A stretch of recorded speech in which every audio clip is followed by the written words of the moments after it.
Hello, fellow peasants. Today I'll be reviewing 2006's Larry the Cable Guy Health Inspector.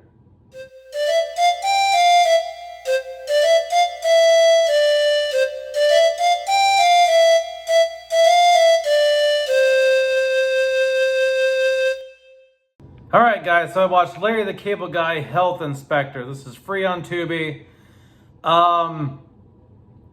This is one of the dumbest comedies I've ever seen. I like really dumb humor. This is kind of like, it's similar to like the Naked Gun humor, just the really stupid off the wall stuff. This is what you would call maybe potty humor, bathroom humor. It's grotesque. There's a lot of fart noises, talking about puking, rats' assholes.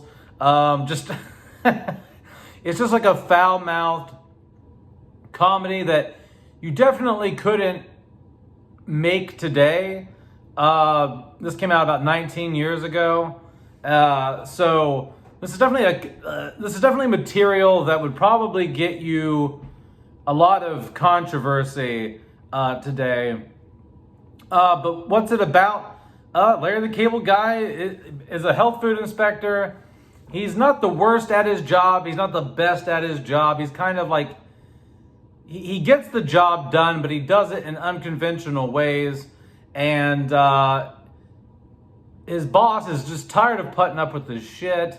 And so he hires somebody to go on the job with him in hopes that that person gets enough dirt on Larry that they find grounds to fire him. But throughout the course of the film, as they're inspecting all these restaurants and things like that, they actually form a friendship, Larry does, with this new sidekick.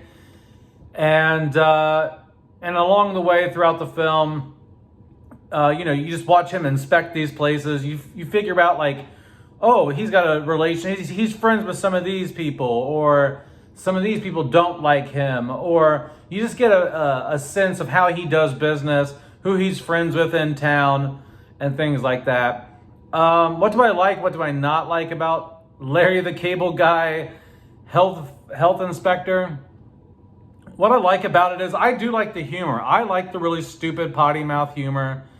There's things in here that like I laughed out loud at. Like there's just some really good one-liners in here. Just the redneck shit that he does and says is hilarious. Like towards the beginning of the film, I mean, the film opens up with him just being gross. Like he picks his ear with a Q-tip and puts it back in with the rest of the Q-tips, like to use later. He pisses in the shower when he gets up.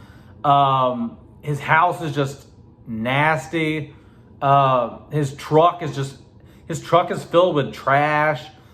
His glove box is filled with moon pies. I mean, this guy is just like straight up white trash. But man, he is hilarious in this movie. If you don't like redneck hillbilly humor and you don't like grotesque potty mouth bathroom humor, this movie is not for you. I probably wouldn't watch this if you're somebody who doesn't like low-brow humor. This is as low-brow as it gets. They're not trying to be intelligent with the jokes here. It's just face value fart jokes and things like that. They're not trying too hard to be smart with what they're doing. And that's why I like it. In terms of the story, I think the story is okay, but it's not horrible, so it lands on the positive side of things, because I do like the whole, like, his boss is riding his ass, and he has to, like, become friends with this new teammate that he's given, and, there's at the beginning of the film, they do a nice job with him kind of going toe-to-toe and kind of being enemies with this person, because he doesn't like working with anybody else. He works by himself. He doesn't like being told what to do. And he's got somebody who's a straight-laced, by-the-book person working with him. And at first, they're kind of at odds. But then as the film goes on, they learn to appreciate each other and like each other. So I like that dynamic there. What do I not like about the film? I think some of the humor here, not that it's offensive, but I think some of it is just, it's outdated. Like some of it, not outdated, like I said, like in terms of being offensive, but I think it's, well, I mean, some people would consider it outdated in terms of that, but I think it's just, there's cultural references that a lot of people probably wouldn't get now, 20 some years later, that like I understood, I got it, but I think if you showed this to somebody who's in high school now, they wouldn't catch a lot of the references to things.